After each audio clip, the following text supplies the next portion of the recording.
while wandering around this amazing landscape, I was rather musing to myself, asking the question, how many countries the size and population of Wales actually have 4 major World Heritage Sites? This is an absolutely astonishing structure. It's not part of the entrance to an Egyptian pyramid or an Aztec tomb, but it is part of a very, very important World Heritage Site. This is just one of the many features in this phenomenally impressive quarry, the Dinorwic quarries, here in Llanberis.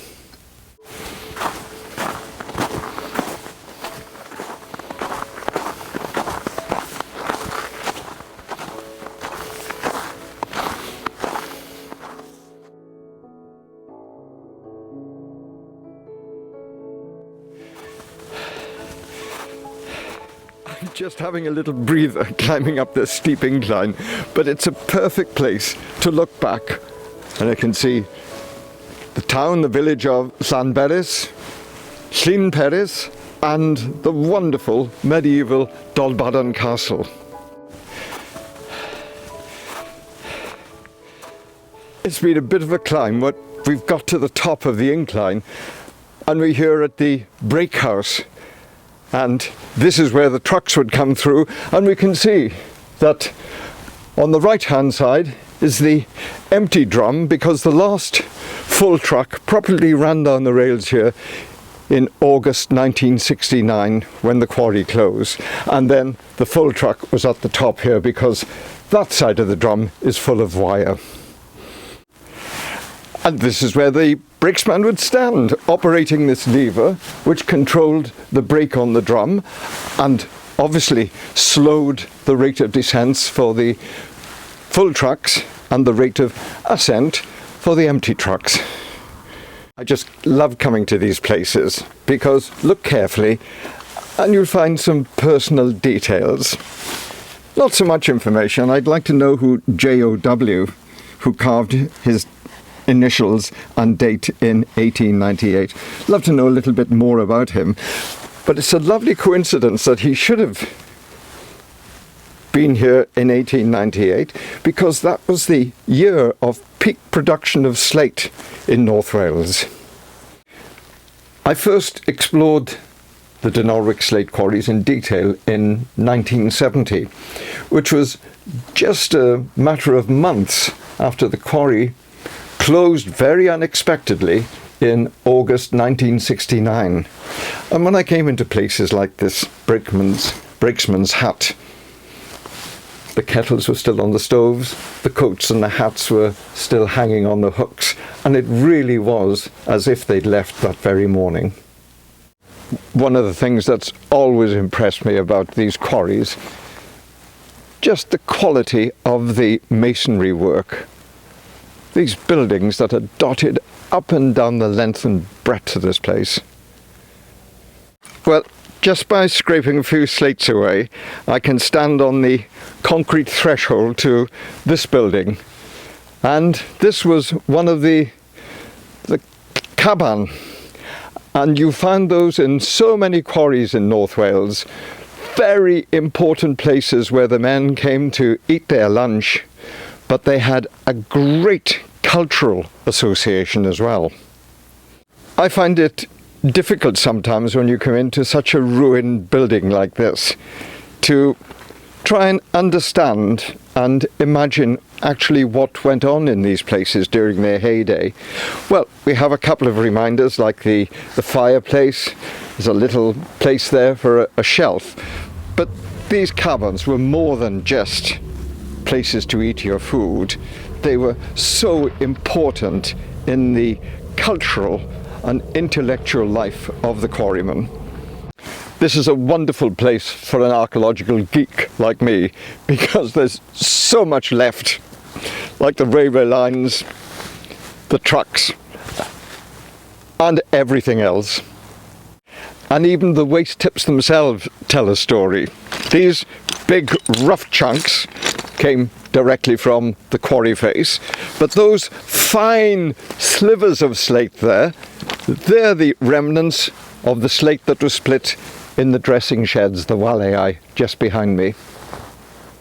This is an offcut from one of the thousands of slates that were made here. And if you came to the quarry in the 19th century, you didn't necessarily order 2,000 10 by 12s or 14 by 8s or whatever the size was. You didn't necessarily use the imperial size, but you would come along and you would order 1,000 ladies or 2,000 princesses, because these lovely fanciful names were created by a North Wales judge in the 1830s who wrote a poem about the different sizes of slate. It's truly been said, as we all must deplore, that Grenville and Pitt has made peers by the score. But now 'tis asserted, unless I have blundered, there's a man here that makes peeresses by the 100. He regards neither Grenville nor Portland or Pitt, but creates them at once without patent or writ. By the stroke of a hammer, without the king's aid, a lady or countess or duchess is made. Yet high is the station from which they are sent, and all their great titles are got by descent. And wherever they are seen, a palace or a shop, their rank they preserve, and they are still at the top. Yet no merit they claim from their birth or connection, but derive their chief worth from their native complexion. And all the best judges prefer, so 'tis said, a lady in blue to a countess in red. Just walking along here, I spotted the climbing rope with it fixed to this pit on, so obviously people come along here to do some climbing for recreation. But it made me think about, how did the quarrymen actually manage to work these precipitous quarry faces? When they worked on faces like this, these high faces, the method they used was to get their rope, which was quite thick hemp rope, which would be fixed to a solid position on the top, and then it would be wrapped around their thigh. That method enabled them to lower themselves down the quarry face and then work prizing away the loose rock. This is a very useful information panel because it explains quite clearly and succinctly what went on in this massive building here, which they describe as being the size of 2 football pitches. But these were the dressing sheds, as they called them, the mills, and in there the roofing slates are actually produced. But producing those slates generated a huge amount of dust, and that was another one of the dangers that confronted quarrymen. I just can't believe how lucky I am to be here on this glorious January day, looking at the very peak of Snowdon. It's so wonderfully clear.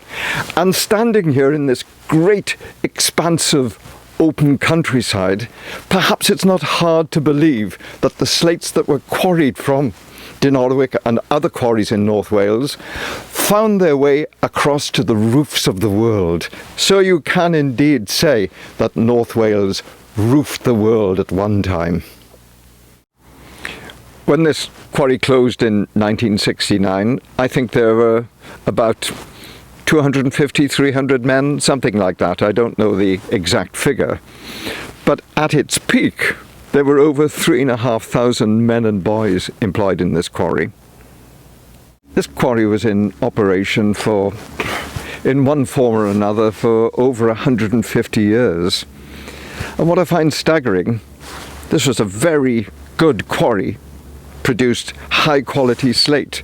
But even so, it's been estimated that 70% of the rock that was excavated was thrown to waste. So it is only the remaining 30% that was actually made into roofing slates. Well, after 52 years, a visit to this place was always on my bucket list. Everywhere we look in this quarry, there are examples of engineering, mechanical engineering in this instance, because the remains of an old weighbridge. But what would happen if this weighbridge or the mechanism for the balance incline or something went wrong? How did you get it repaired?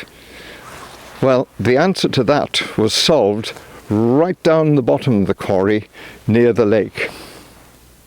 And this was their amazing answer. Building these quarry workshops that looked like a fort that should be more at home in the Khyber Pass than the Llanberis Pass. But building these workshops in 1870, in which all of the trades that were necessary to maintain the function of that quarry were placed here in this one spot. And it was 100 years later, in 1970, when I first walked through this archway.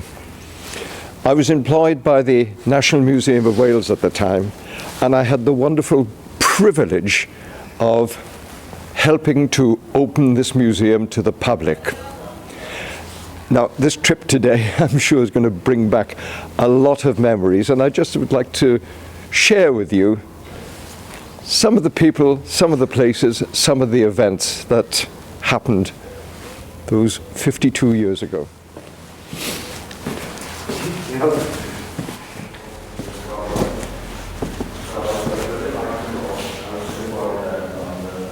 One of the important men that I met back in 1970 was the quarry engineer, Hugh Jones.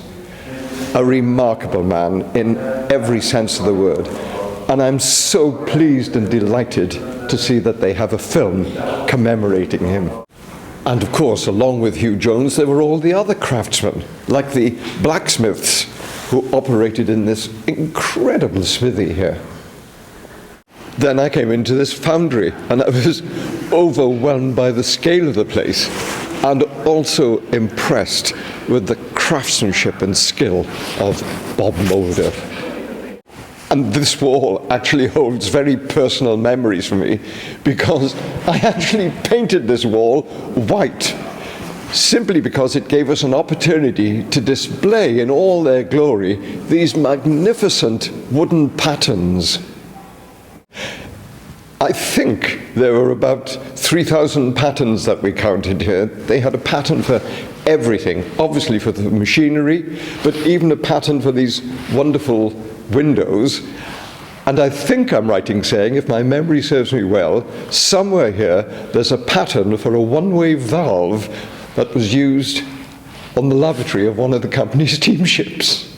And this was the domain of Eddie Patrum, the pattern maker, who could take a block of wood and, using his skill and expertise, produce a wooden cog ready to be sent down to Bob Moulder in the foundry. This must be one of the most astonishing bits of mechanical engineering in Wales for the period. It was built by the De Winton Company of Carnarvon.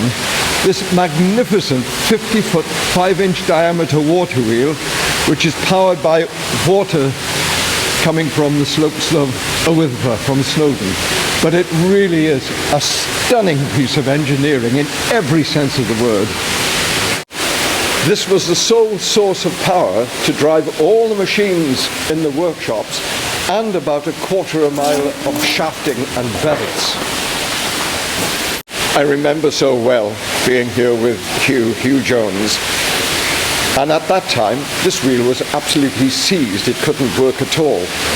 And so I remember we had the job of taking off these top covers, seeing the magnificent brass bearings, and then loosening them, easing them, greasing them and oiling them until we could actually get the wheel moving again.